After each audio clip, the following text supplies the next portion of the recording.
we want to talk about the whys before we actually get into any of the doings. The next thing that I want to talk about is Screencastify. I'm going to show you guys Screencastify. That is what I like to use for my short format recordings. And then we will look at Screencast-O-Matic, and that's nicer for longer format. And I know Billy's here today, and he's a lover of the Screencastify, so maybe he'll pop in and share some of his love for that tool. And then I'll share Loom with you, and that's actually, oh, let's see, did I skip a slide? Yeah, Loom and also or Canvas Studio. Sorry guys, this is the first time I'm using Zoom, so it is been using Google Meet all spring, so just trying to get used to this new interface. And then I'll be talking a little bit about Canvas Studio. That's where you could upload your screencasts to share them with students, create quizzes, or just share them as just straight videos. All right, so before we go to the sites, I just kind of wanted to show you a little comparison of the different offerings that they have.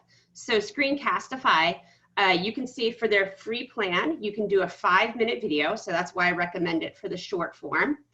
And you can either record your screen or a webcam or both at the same time. You're able to trim your videos. They automatically save to Google Drive. So if you're a Google school, this is a really nice, easy one for you to use.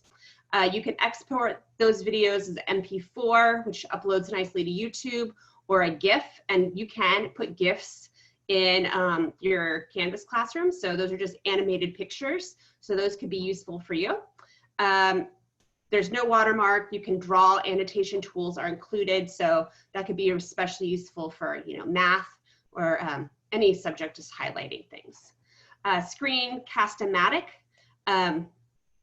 you'll see that it is free, and you can do 15-minute videos with Screencast-O-Matic, and those are the features listed there. Okay, so getting into a little bit of the why we want to make screencasts. Research says, so MIT did this study looking at the best ways to deliver remote instruction, video instruction, and they found that engagement after 3 minutes really cut off. So students stop being engaged after 3 minutes, but the sweet spot of like the most effective videos were 6 minutes or less. Anything more than 15 was like a no-go. So after every video, they had a set of questions, and they had a lot more student engagement with the questions after the shorter videos than the longer videos, and more effective engagement by the students. So if you're, you know, been in education a while and you kind of still like live by that sage on the stage kind of model, you really want to think about starting to chunk your videos. So instead of taking your, you know, 30-minute lecture, let's turn that into 6 like 5-minute lectures. So breaking things up. Also, no matter what student, if they have a hearing impairment or not, they are using captioning. So I use captioning personally whenever I'm watching Netflix. So making sure that your videos are captioned is going to be a really important accessibility feature, not just for those with a hearing impairment, but for any students at all. All right, so I'm going to exit that. And again, all the resources are on the Wakelet that I've shared here.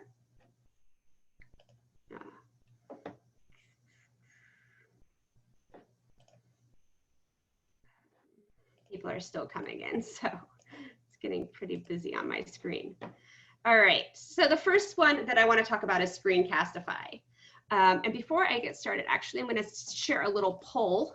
So there should be a poll on your screen. So go ahead and respond to that poll as we let the last few people in.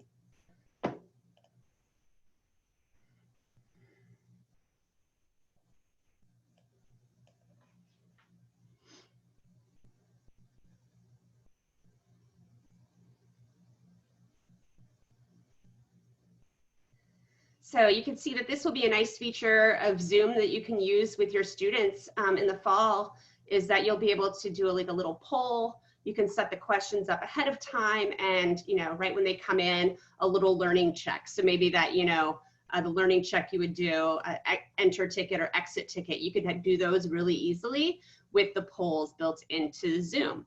And on July 13th is the day that I'm going to do Zoom on this Make It Work Monday. So if you come back then, I'll show you how to get that set up. All right, so looks like about half of you have never done a screencast before, so this whole thing is going to be new to you. Let's see, some of you kind of all over the map on what you guys have been using. Does anyone want to say out loud, like unmute yourself and share what other tools you guys have been using for screencasting? I was using Explain Everything. Okay, yeah, it's a good one. Anyone else?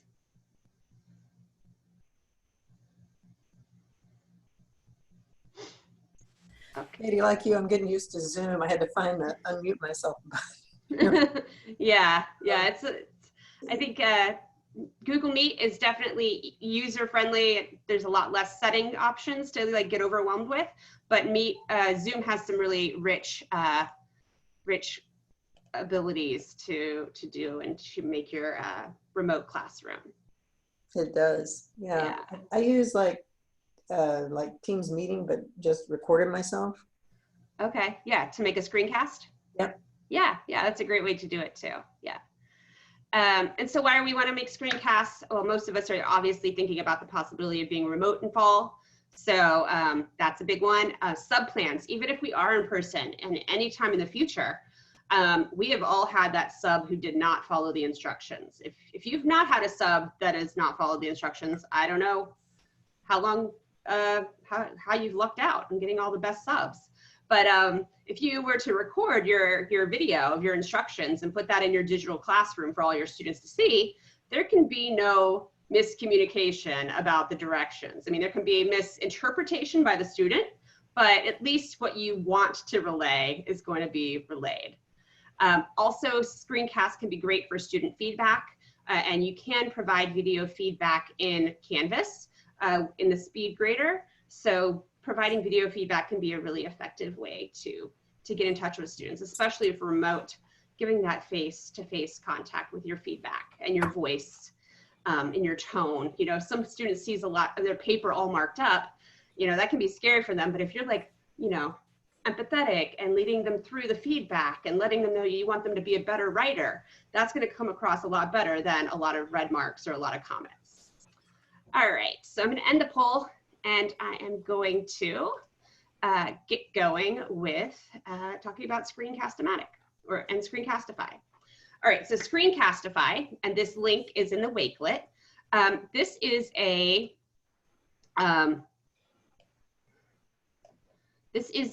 Chrome extension, and you can see it up here in my toolbar is the arrow, the pink arrow.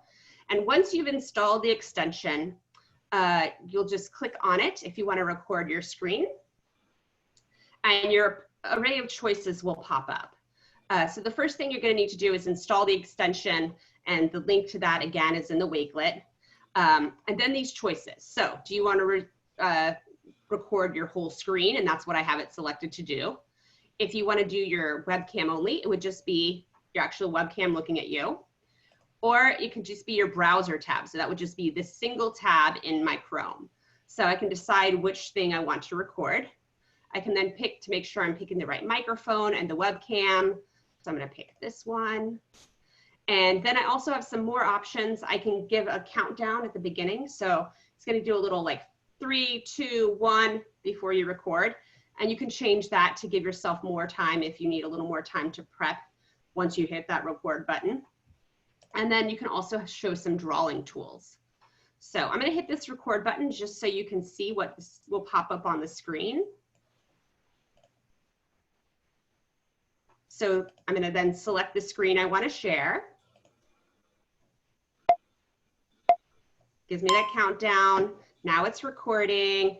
Here's my drawing tool. So if I want to select a drawing tool. I can change the ink color and I can draw on my screen. I can also have a pointer and I can have it highlighted where I click. So you'll see that a circle will show up. So I just keep recording. And then when I'm done recording, I go back up to the extension. And it's going to take a minute because my computer is very busy. And I'll click stop. Once I click stop, in a new tab, that video will open up. And I'll have all kinds of choices. So I can give it a title. I can watch it right here. I can instantly, it saves automatically to my Google Drive, so I can copy a link. And then I can also automatically publish it to YouTube from here. I can also download it, and if I have to click this little caret, I'll get my options to export it as MP3, audio only. So if you just wanted to put the audio in your Canvas classroom, you could do that, or a GIF. That, again, that's an animated picture. And that's Screencastify. So if I wanted to put this video in Canvas, I would download it as a MP4, and then I'm gonna upload it to Canvas Studio. So are there any questions about Screencastify?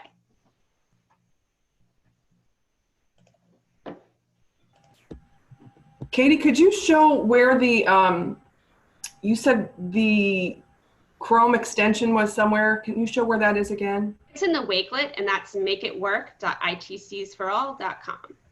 So in the Wakelet, you'll see it right here. Say it again. It's on your screen. makeitwork.itcsforall.com. Yeah, the word Wakelet doesn't mean anything to me. Maybe I'm the only one. Oh, okay. Neither. Yeah, a Wakelet is a really great tool that I'm showing in 3 weeks, I think, or it's 2 weeks, about how to make collections of materials to share. So for instance, if I go to my Wakelet, I use this when I do presentations, but also for instance, our end of the year grading policies or instructions for teachers, I made a Wakelet for them. It's a way to collect videos, PDFs, images all in one place. So that's what a Wakelet is. So Katie, is it kind of like what Padlet used to be? I mean, it could be a Padlet because it can be collaborative between you and students. So you can make it collaborative and students don't have to have an account.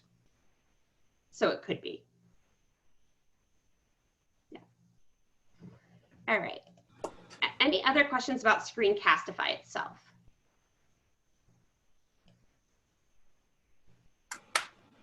All right, I'm gonna go to the next tool, and that is Screencast-O-Matic. And now this one is the one you can do videos of 15 minutes.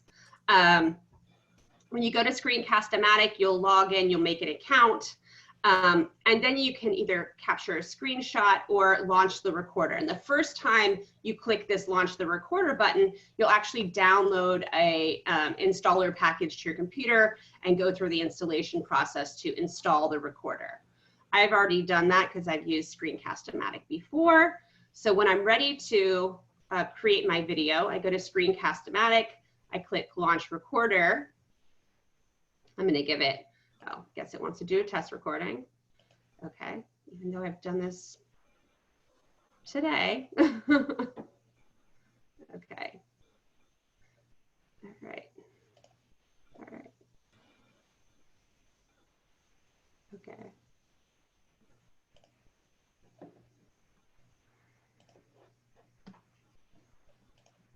All right, let's see, open screen recorder. All right.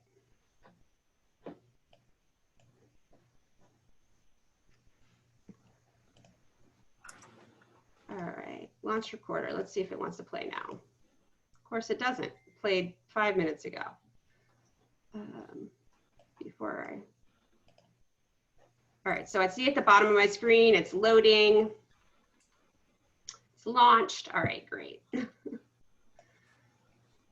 So when you do Screencast-O-Matic, this frame is going to come up on my screen. You might need to minimize your screen. Yeah, that's what I'm, yeah, there it is.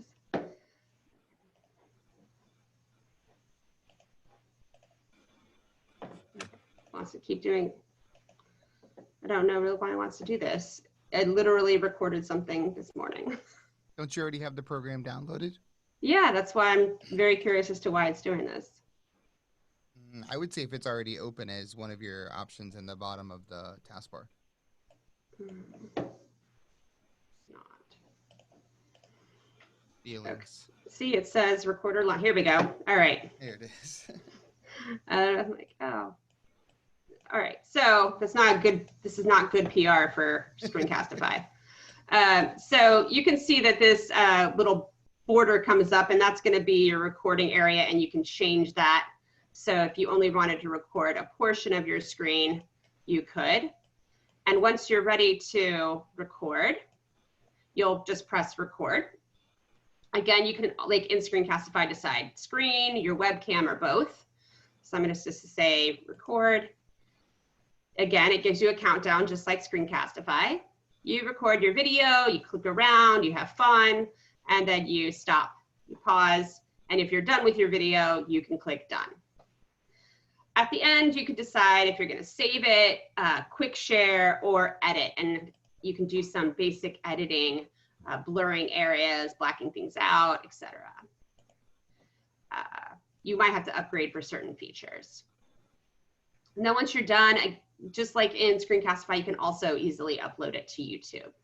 Billy, do you want to say any things about why you love Screencast-O-Matic? Sure. So I'll share my screen so you're not just seeing random guy talking. Okay. Let me. There we go. Delete. There we go. No, not share my screen. I was going to share my webcam, so I wasn't just a blank guy talking. Oh, okay. Sorry. So no, Screencast-O-Matic for me, I like it because I don't like to always be bound to the internet. So once you actually set it up, you download the program, and it's an application that lives on your computer. So then I can record without having to have that tab open. I also like it because if I need to go back later and make a change, it has that change. So for me, I might make one video that's like a video that you record, but then the next one is an animated GIF. And I might have sped up the animated GIF, but I didn't speed up the video. I can go back in and make those edits. But really the real reason why I'm a big Screencast-O-Matic guy is the captions. It has that auto caption feature that you can hit start captions and it listens to what you recorded and then puts those captions on the video. How accurate are they? As accurate as YouTube, right? Yeah. It all depends on the microphone you have. If you have a microphone in which you can speak well into it, whether it's like your AirPods or a USB microphone, then it's really well. If you're using the microphone that's by default on your computer, you're going to have to go in and make a good bit of changes.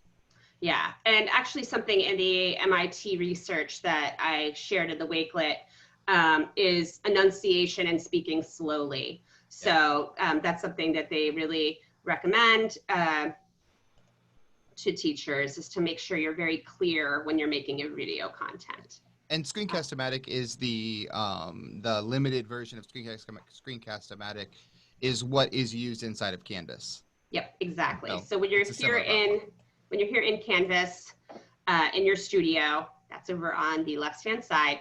When you click record in Studio, that's Screencast-O-Matic. So it's the exact same tool. You're going to see that border come up.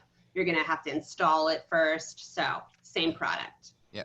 The only difference between those two and the other one is if you want to do things outside of Canvas Studio and you want to have it saved to your computer as opposed to saved to Canvas. Those are your two choices. Yeah. All right. Thanks, Billy. Yeah. Just a quick question, if I can. Yeah. For Screencast-O-Matic, does it also have tools for you to be able to draw on the screen? Yes. Yeah. Any other questions about Screencast-O-Matic?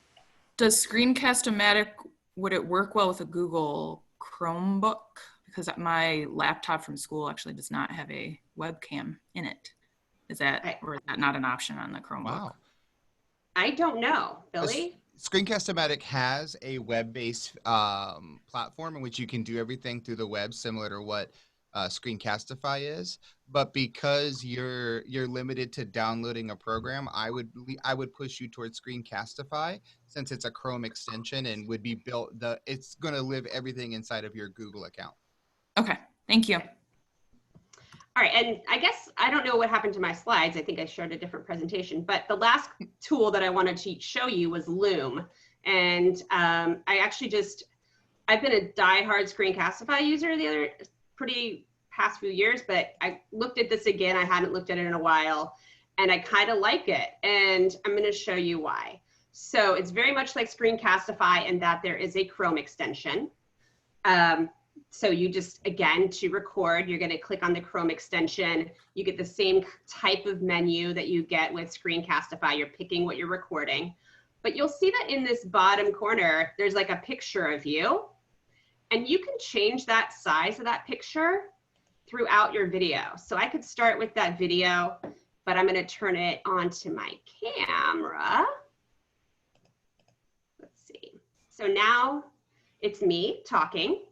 So I could start my video for my students with just me talking big, and then I could reduce the size and go into the corner and show them on the screen what I want to show them.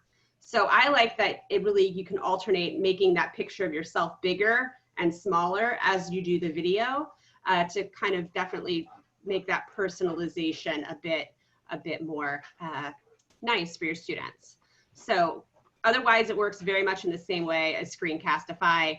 You have your choices, you start recording, you get a countdown, you select your screen you're gonna record, you get that countdown. Yeah, I wanna start big, I'm gonna start just recording myself. There's a little lag because I'm streaming here. And then I'm gonna make it smaller and I'm gonna show you the page or talk about what I'm doing. And then once I'm done with this video, I'm gonna click the green check mark and it's gonna save into my Loom account. Now, Loom does not have a time limit on their videos. So that's another, like if you are a long talker, this could be a good option for you. But they do have a number of videos that you can have in your account. So you can only have 25 videos in your account at one time. But the videos are downloadable, so you can record it, download it, delete it, and then have 25 more spaces. Once you've made your video, this is the screen will pop up. You can directly share it here in Loom. So you could give that link to a person, a student, as well as make a password. You can trim the videos. You can add a custom thumbnail, but those are both, this is a premium feature, the ones in blue, the call to action and custom thumbnail are premium. And then what I've been doing is I just download it. So I click on this download button. And then, because we want everything really to be in Canvas, then I'll go over to Studio after I've downloaded that video, and I'll click Add, and I'm gonna upload the video that I made. So I made a video earlier. I'm gonna upload. Oh, I broke something, of course. Well, maybe it's, okay, cool.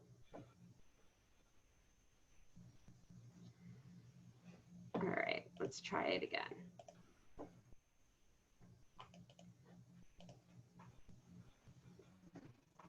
right, so it's uploading. So even if you don't like recording here in Studio, again, you could record in Screencastify or Loom or Screencast-O-Matic outside of Studio and easily upload your video.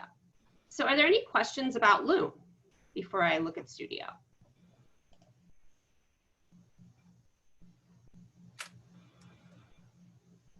No, we're good? Okay. So the last things I want to show you is Studio, because this is where you will be, maybe putting most of your content is in Canvas. I'm personally like I upload to YouTube and then share the YouTube video person. But if you are concerned about your intellectual property, if you don't want to be public on YouTube, Canvas is a great place for you to put your videos in your studio. I know like in the higher ed especially, they're very concerned about their intellectual property. So they really, really like using the Canvas Studio. I'm more of like an open resource person, so I like YouTube. But once you've uploaded it, you're gonna wanna make sure you caption the video. So let me show you what you're gonna do there. You're gonna click on the video to open it up, and you will click on captions. And to get captions for your studio videos, you need to select a language and then say request. Depending on the length of your video, you'll get an email in like 5 to 10 minutes or maybe an hour if it's a long video saying that your captions are ready. So I'm going to request, and then it says queued, and I'll get an email when those captions have been made. Any questions about making captions? Where did you go to get captions? Yep, so I just clicked on the video. It opens up and you'll see that there's this caption tab. Right here. There. After it makes the captions,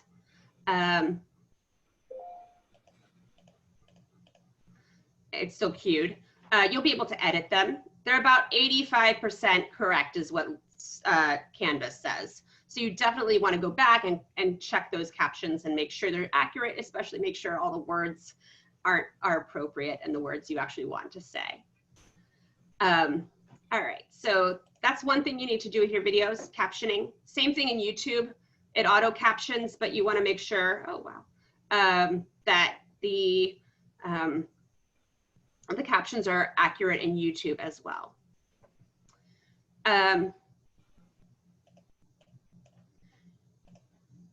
The other thing you can do in Canvas Studio is you can change your video and add a quiz to it. So on the 3 dots on the video, you're going to say create quiz. And then you'll be able to add quiz questions throughout your video. So first you're going to give it a title.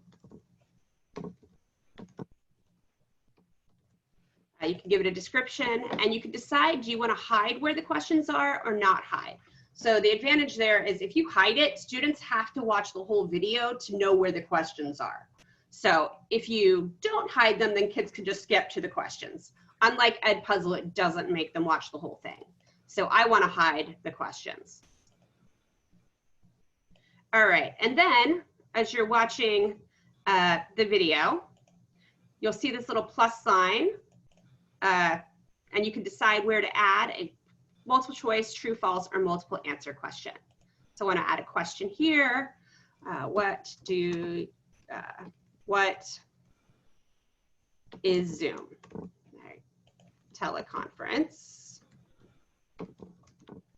And then some other answer, phone call. All right, and then you'll choose the radio button for the right answer and save. Then you want to do another question here. Again, you just click the plus sign and add a question. You do that a whole way, and if you want to make sure they watch the whole thing, you're going to add a question at the very end, right? To make sure they get to all those questions. Once you've added all the questions you want, then you're going to click the done button. Are there any questions about making a quiz?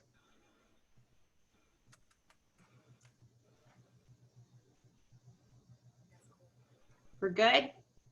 Question for you, Katie. So when you're making the video and you're going to add questions in there, would you just like pause or something like that and then go back and then continue on with your video, then go back and add the questions? How would you do it? Well, I wouldn't necessarily pause because the video is going to pause when they go to answer the question. Okay. So I would just make the video and then add my questions in after. And you can pull in a YouTube video and ask questions as well. So it doesn't have to be a video that you made of yourself. Okay, thanks. Yeah. Katie, can if I have a Flipgrid video and I upload it to Canvas Studio, can I create a quiz from that? Yep, any video you upload, you could add questions to. Okay, as long as it's on Canvas Video. Canvas Studio. Studio.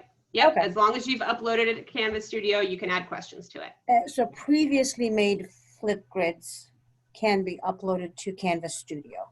You would have to, if you have a Flipgrid video, you would have to download the video and upload it to Studio. Okay. Yep.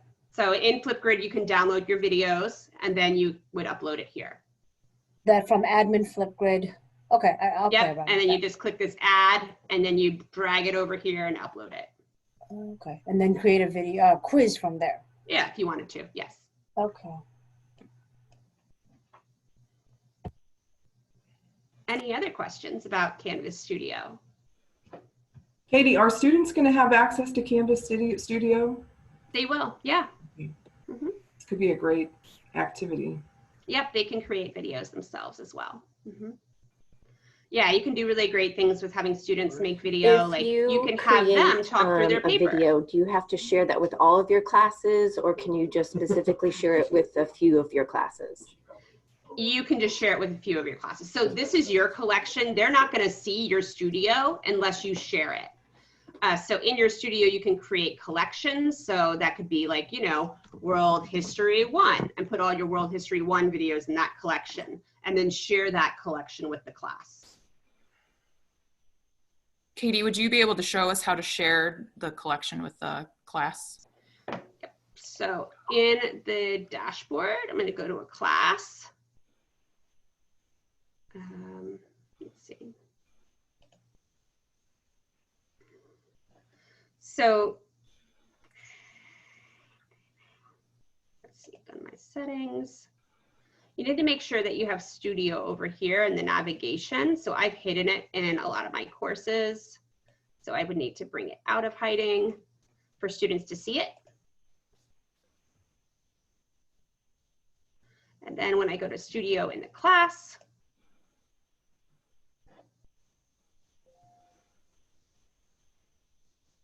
you know, this is where I could bring in a collection. So, yeah. So I think in my other studio, I would have to share it with this course, my main studio. Billy, is that correct? I don't think you can share a collection from one class to the other. I think the studio, the main studio, is where you have everything, and then you can link to any of your videos that are in a collection inside of a course. But I think you might have to do that individually. Oh. So just share the media and so you can share it with individual people, or you could share it as a public link and make that as like a link inside of your module. Yeah. Yeah. All right. So if you had a if you had a collection, you would share the collection. Oh, no, you can't do that. But you would just do the individual videos. Share, get the link, and then go back to your class and paste it. Right. Or embed it into your page in your class. Right. So like when you're in a page, you can create on that plug, and then the Canvas Studio as the external app, you could select those videos and make like a page of collections. Yeah. And we'll definitely be covering that more later this month in our video series. Any other questions about screencasting? I did link to this Canvas Studio guide. So Canvas makes amazing guides, and you know, all the questions that you could ask about Studio. Those are all linked in the Wakelet again. So always go to the guides in Canvas. If I was a teacher, I'd go to the guide, like, you know, kind of practice the ask 3 then me. Go to the guide, go to another teacher, go to your ITC, you know, kind of thing. Ask 3 then me is very like Montessori question way to do things.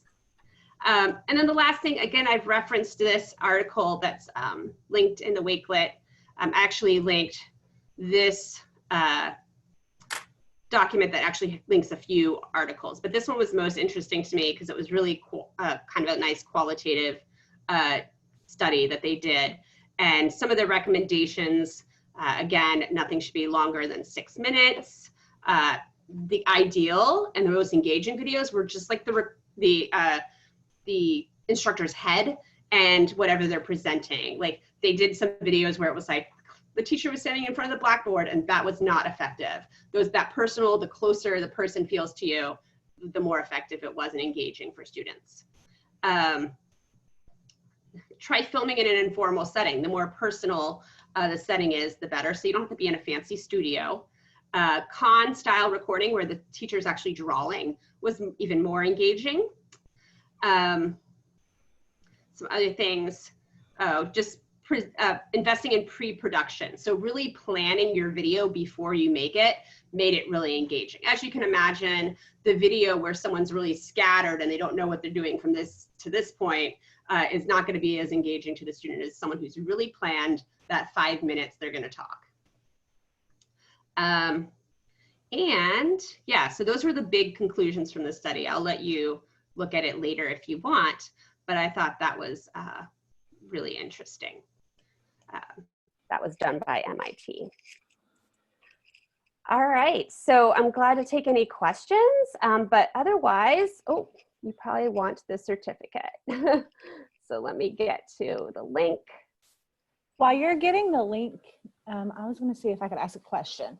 Sure. So I teach special education math, and do you all know of like an external tool that I could use with my computer to show what I'm writing on the screen? Because doing it with a mouse is very difficult. So to have it. So a Bamboo tablet, and there are some like knockoff brands also on Amazon, but a Bamboo tablet is what you're going to want to look for.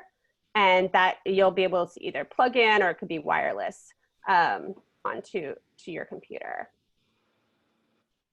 Thank you. Yeah. What computer are you using? Well, right now I have my own home computer and it's a Dell. Okay. The ones that we have, the laptops we have through the school is an HP. Okay. I was just curious if you were using, there's some different third-party ways that you can, if you had like an iPad, you can screencast basically your iPad. So I do have an iPad. Okay. There's some, there's a few tools out there where you can, like you can launch the program on your iPad and then it will record that. And then that would be your recording so that you would be able to use, say, like the Apple Pencil if that was easier. Okay. All right. Thank you. All right. So I put the attendance sheet. You'll get a certificate emailed to you that you attended once you fill out that form. So make sure you put your name and your accurate email address in, or you won't get your certificate. That's in the chat. The link is in the chat.